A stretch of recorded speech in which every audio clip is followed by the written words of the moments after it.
You're listening to Catholic Sprouts, the daily podcast for Catholic kids that strives to plant seeds of faith.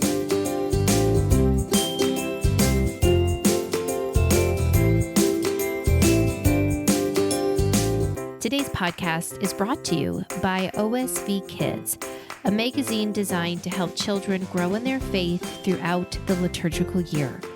To find out more, head to osvkids.com.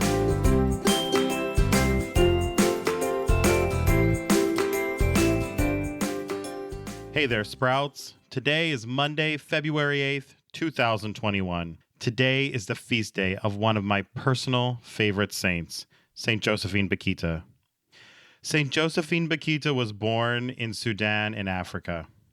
When she was a little girl, Arab slave traders sold her from her home, and she was forced to walk hundreds of miles barefoot before she was sold into slavery. As a slave, she experienced terrible abuse at the hands of her owners. In fact, the abuse was so bad that she eventually forgot her own name and was given the nickname Bakhita, meaning lucky, because after all that she experienced, she was lucky to be alive. However, through it all, Josephine felt a stirring for the Almighty in her soul. Later in her life, she wrote about looking up at the stars and wondering who made these stars. She felt in her soul a desire to know this person, the maker of the stars. Eventually, Josephine's master left the Sudan to escape a war and took Josephine with his family to Italy. While in Italy, Josephine and the child in the family were left at a monastery, and there the nuns she stayed with introduced Josephine to Jesus. She instantly knew that this was the maker of the stars, and she asked to be baptized. The nuns took legal action to free Josephine, and eventually she became a nun. Despite the hardships that Josephine endured, she was never bitter or angry. She saw each event of her life as a step that brought her eventually to Jesus, the lover of her soul and the maker of the stars. This week we will be talking about a motto that is very near to our hearts here at Catholic Sprouts: letting the Eucharist lead. To start, I want you to close your eyes and envision something for me. If you have ever been in a Eucharistic procession, then this will be easy to do. But if you haven't, let me describe it for you. So in a Eucharistic procession, Jesus himself, truly present in the Eucharist, is in a beautiful monstrance, and this beautiful monstrance is like a bursting sun with gold rays shining out from the host. Jesus in the center is held with great reverence by a priest. The priest is dressed in his priestly garments. He is holding a large fabric that wraps around the monstrance.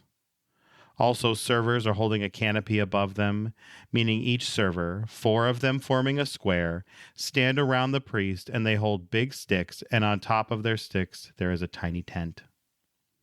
Now, there is so much rich symbolism here, but I just want you to know that we do all these things in a Eucharistic procession because we believe, without a doubt, without a hesitation, that this truly is Jesus Christ present in the Eucharist. So just imagine that. And then I want you to imagine every single person listening to the Catholic Sprouts podcast as a person in that Eucharistic procession, including me and you.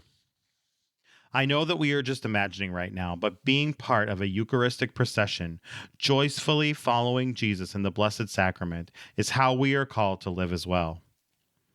In fact, it is the way we should live as Catholics. We know that Jesus is present in the Eucharist, and therefore, even though Jesus died, rose from the dead, and ascended into heaven, he actually isn't gone. He's still here. He is still here on earth, truly present in the Eucharist. But what does it mean to live in this Eucharistic procession? Well, it means that we follow wherever Jesus leads. It means that we look to him every time we are making a decision. And it means that we value our relationship with him above anything else. And so, Sprouts, all week we will be talking about how we, in our ordinary lives, let Jesus lead through the Eucharist. We are going to be exploring what this actually means, because it's not just pretty words. This is something we can actually do. So to get you started, I have a challenge for you today, and I hope you think it's fun. In the notes for this podcast, you will find a link to an Adoration Procession coloring sheet. Please download that or ask an adult to do that for you so that you can color in this beautiful procession. And as you do, pick out where exactly you are in the procession. That's it for Catholic Sprouts today. We'll be back tomorrow, but until then, continue to grow in your faith and truly sprout into the beautiful creation that God created you to be.